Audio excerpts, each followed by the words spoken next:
Good day. We are going to discuss about the women, gender, and literary criticism. The failure of the French Revolution to extend the rights of citizens to women marks a critical turning point in the European and British debate about women and gender.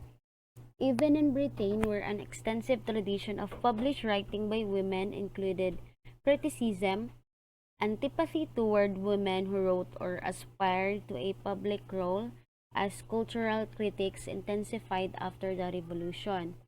So this failure and its cultural consequences inflect examination of the following subjects in literary criticism of the period, which is the sex in souls, the passions, the ideal, the sublime, the creativity, love, and even enslavement.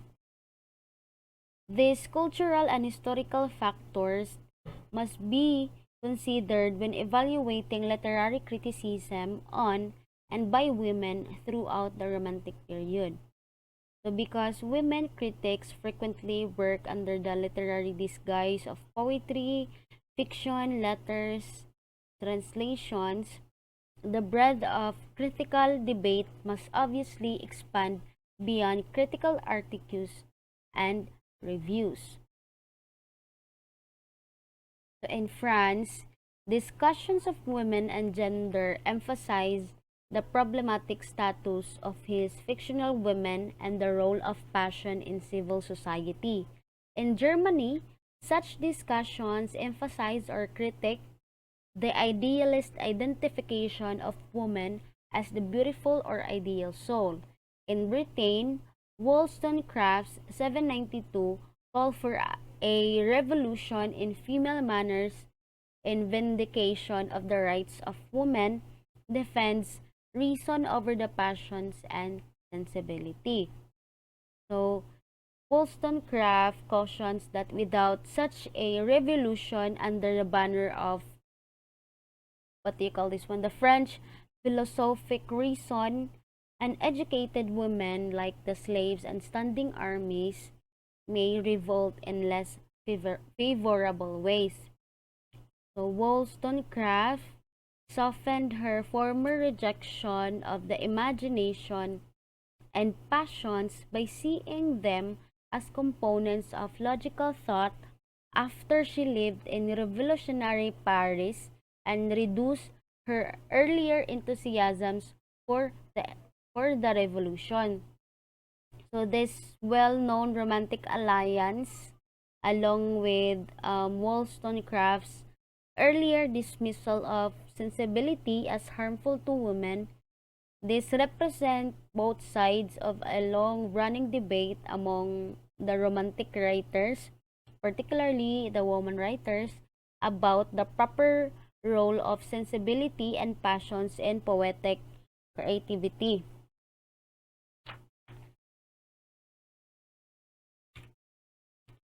So Germaine Disdale's criticism and fiction witness the radical side of the Enlightenment and romantic debate about the woman question. Although she refuses the model of female privacy and subordination which Ruziao has had assigned to Sophie and in Emily and to Julie in La Nouvelle, she defends Julie's passionate fidelity as the discarded moral and aesthetic basis for post-revolutionary Republican society.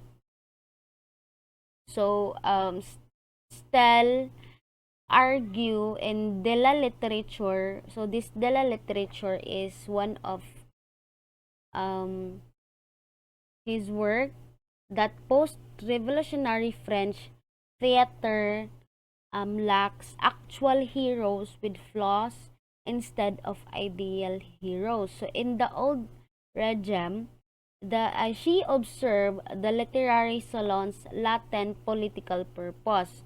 So the openness of this salon talk gave absolute authority a nice and if superficial aspect.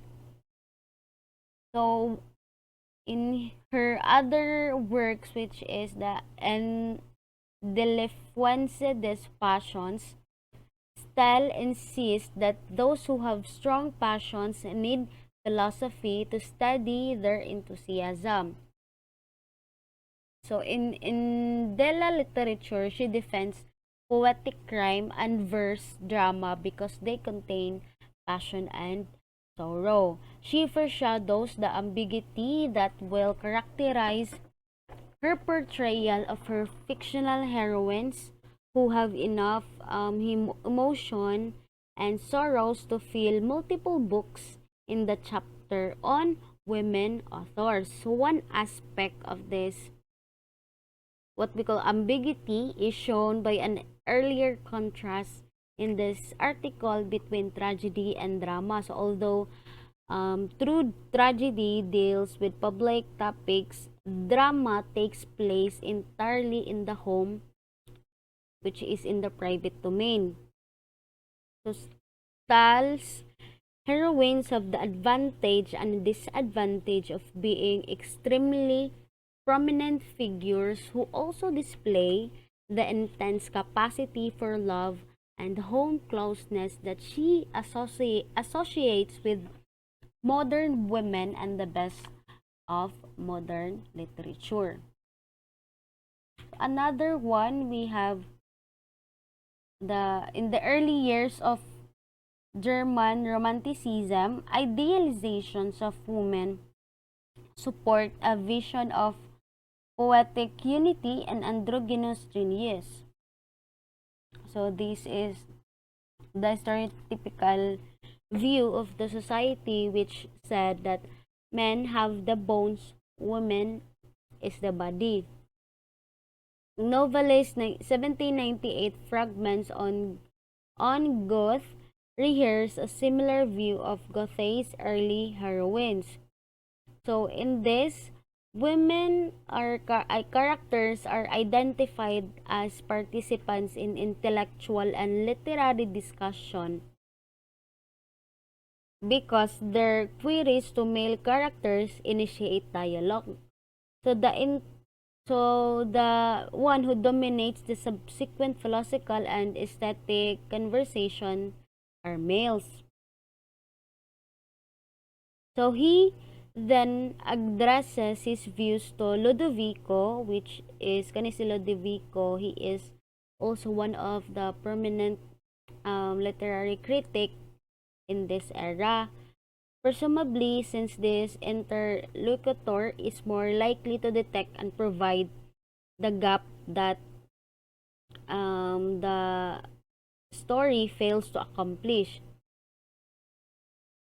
So in keeping with her near emblematic status as the embodiment, like Petrarch's Laura, of poetry's spiritual unity, so Amalia continues to defend the ethical and aesthetic indivisibility and harmony of the imagination and its work. So there is a critical argument in keeping with the near emblematic status as the embodiment of poetry's spiritual unity. So in a letter to Amalia, Antonio claims that literary theory is too educated a pleasure for you, quote and unquote, since she discarded his description of the novel as a romantic book, labeling it as a meaningless literary piece. So Antonio went on to give further classifications, this time focusing on the contrast between the book, the drama, and the epic.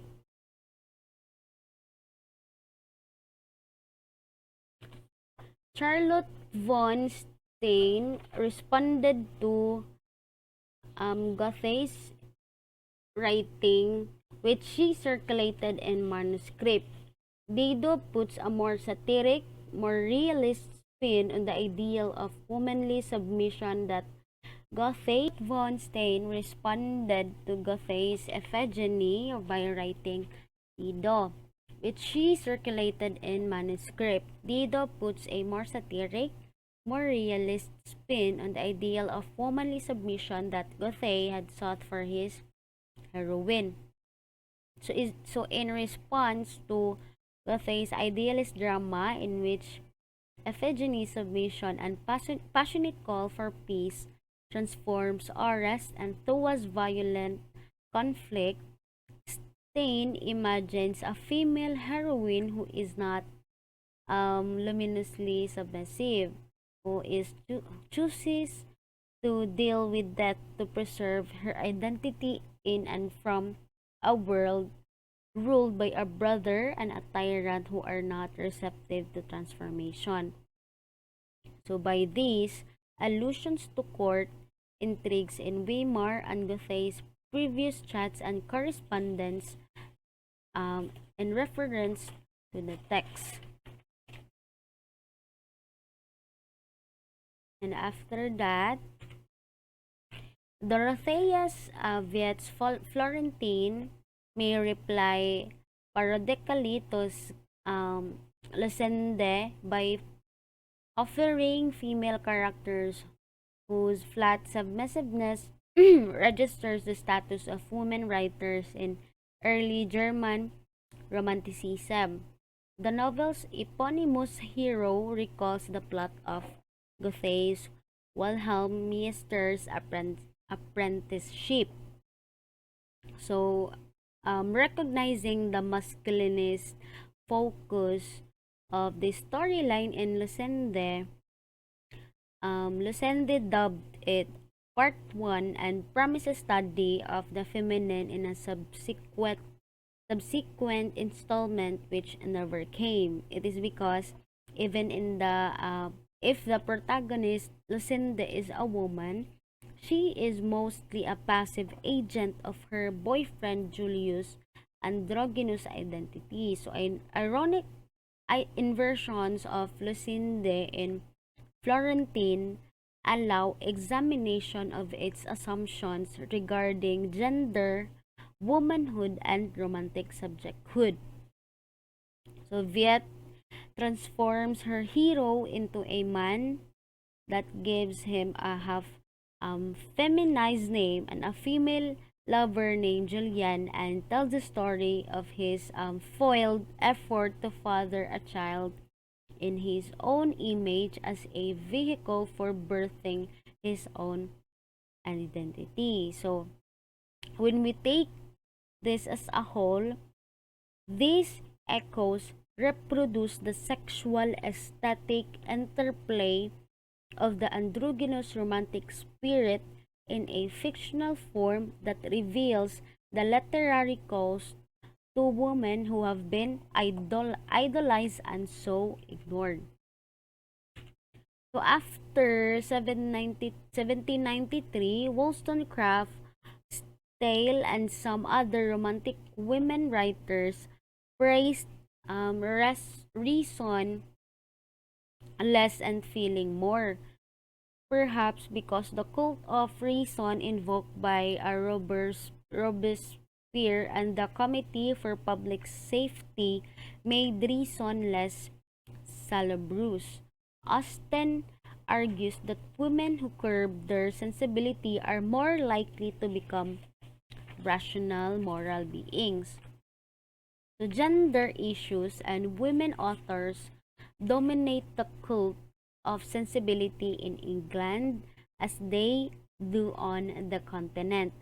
So the most recurrent critic claims that women, particularly the female authors, exhibit or exploit a lack of sensibility, which is a vulnerability to emotion and a moral feeling that is unbalanced by reason.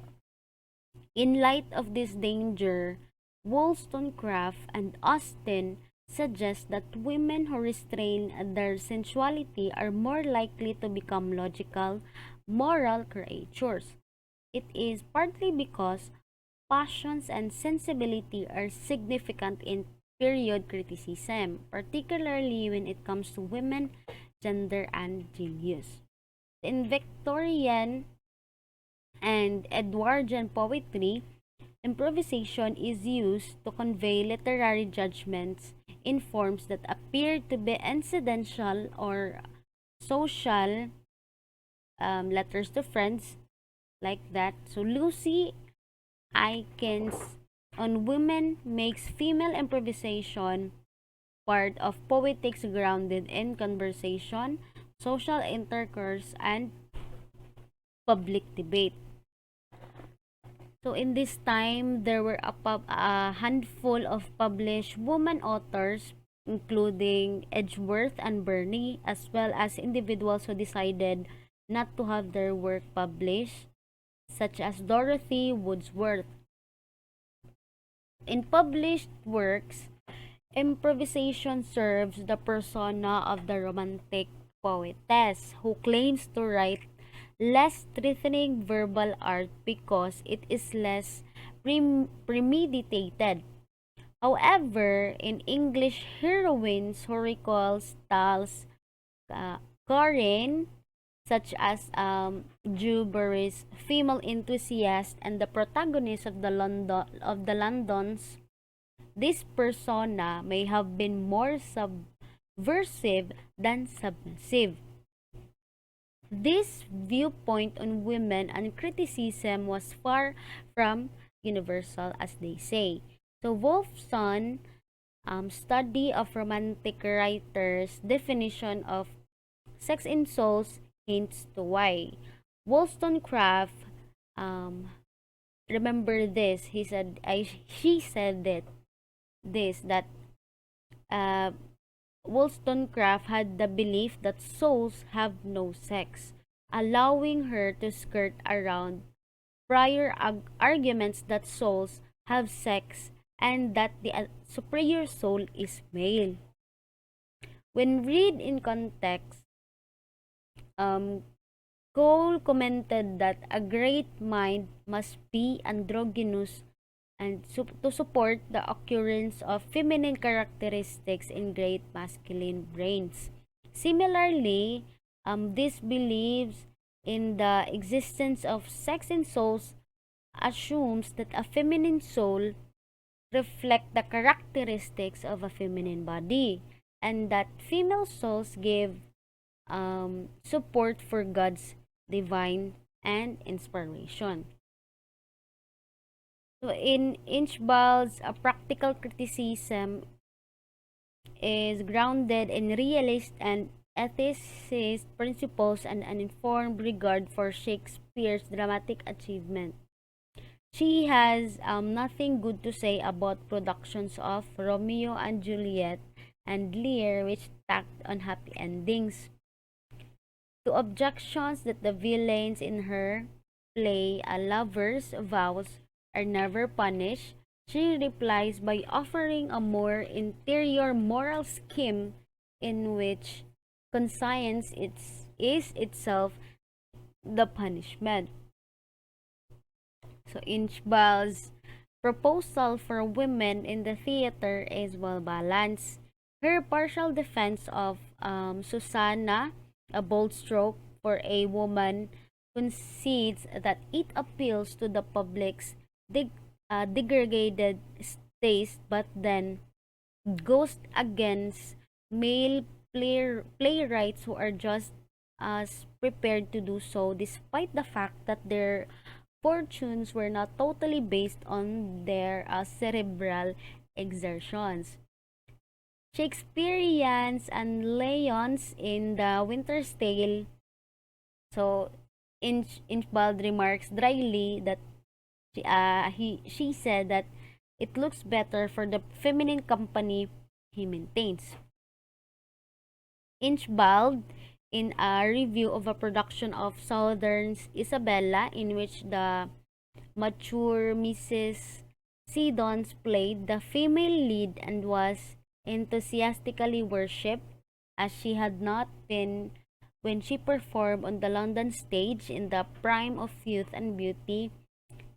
Asked who will allege that mental power. Bald in a review of a production of Southern's Isabella, in which the mature Mrs. Siddons played the female lead, and was enthusiastically worshipped as she had not been when she performed on the London stage in the prime youth and beauty.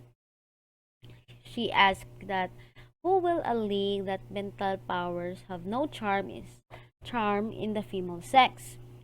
She admires Bailey as a woman of talent but criticizes the Montfort's hero, claiming that his unclear cause for his all-consuming hatred reflects a mind of the madman commonly tyrannized by one tenacious thought rather than a tragic hero.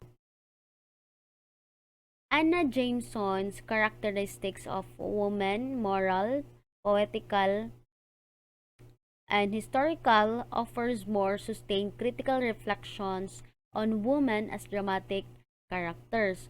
Although she sounds decorous to a fault as she signs Ophelia traits of modesty, grace, and tenderness without which a woman is no woman, the critical distance from this assessment or essay on Lady Macbeth is immense.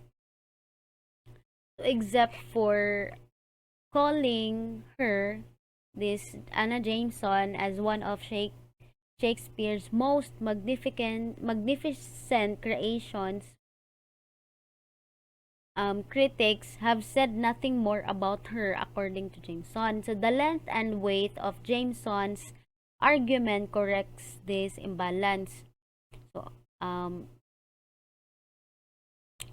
the other critics who mentioned Lady Macbeth in passing are among those Jameson that mentions in his review of the sagacity of critics and the reflections of commentators.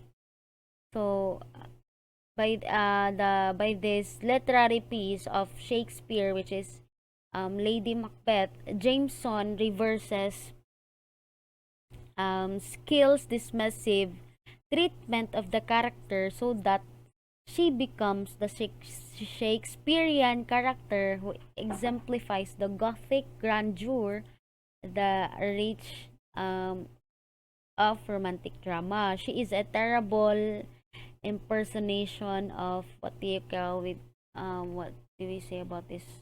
Impersonation of evil passions and mighty powers that never so far removed from our own nature as to be cast beyond the pale of our sympathies. Among all other women characters in dramatic literature, only the Medea of Euripides comes closer to her in ambition and ferocity. So in the British novelist, and in 1820, a 50-volume edition for which Anna Laetitia Barbauld as editor provided extensive introductions on her essay on the origin and progress of novel writing, rehearses the widely held critical preference for realist fiction among romantic women writers. So her assessment of the amount to which this particular book supply or may provide such information is rigorous and pragmatic in its approach to the distinctive between art and life. If romance belongs, according to Barbauld, to a medieval culture nurtured by a curious mix of amorous chivalry, metaphysics, and battle, and some knowledge of the world. The indelicacies of these volumes are very, very reprehensible, indeed, scandalous in a clear manner, particularly in the first publication, which has the richest vein of humor. She writes of Rousseau's Julie, in which in this literary piece, she questions the plot's central moral that Julie becomes the good holy by separating herself from Saint Brooks and consenting to marry Wolmar. Instead of criticizing Julie and Saint Brooks' unmarried relationship, she turns it into a moral compass that Julie, with a little help from parental authorities, abandons. Throughout the 19th century, critics assented to Francis in 1829 presentation of Felicia Hemans as a poet whose career illustrated the strengths, which also turns out to be the limitations of female poetry, a disabling delicacy and inexperience of the realities they might wish to describe, confirm the propriety of their sequestration in the practical regulation of private life. Some poems mark and thus question the social determinants that make it the woman's task to suffer, a theme that Landon and Smith played in their related case, while other presented the female characters whose heroic intensity or actions disrupt the prescriptive alignment of household troops, quote unquote, so relentlessly that she considers moving her workplace to the cellar. So Hannah More, Helen Maria Williams, and Barbauld publicly, what term is that, specify the place of woman, or replace the place of women and gender on literary landscape. This is in part because they come from a descendant tradition that has produced forceful female preachers. In Peru, Williams contrasts the Spanish invasion with the Peruvian leaders' domestic familial affections and mildness of their priests. Williams' Peruvians are morally superior because they are feminized in the sense that they are placed inside the aesthetic arena constructed in part to separate woman and feminine virtue. Armstrong suggests that Barbauld and other romantic women poets work out poetic relations to sense, nature, and culture that have little to do with the sex of sensibility. So he suggested, or he pinpointed that they have more to do with the clash of nature and culture. So this refers to the works of women when it comes to literary texts. Current debates about economics and philosophy and a sensuous poetic texture that differs from associated with effeminate Keats, who was regarded as such by romantic critics in part due to his poetic fondness for sensuous imagery. This is how the woman and gender reshaped the landscape of romantic literature and criticism through such inversions.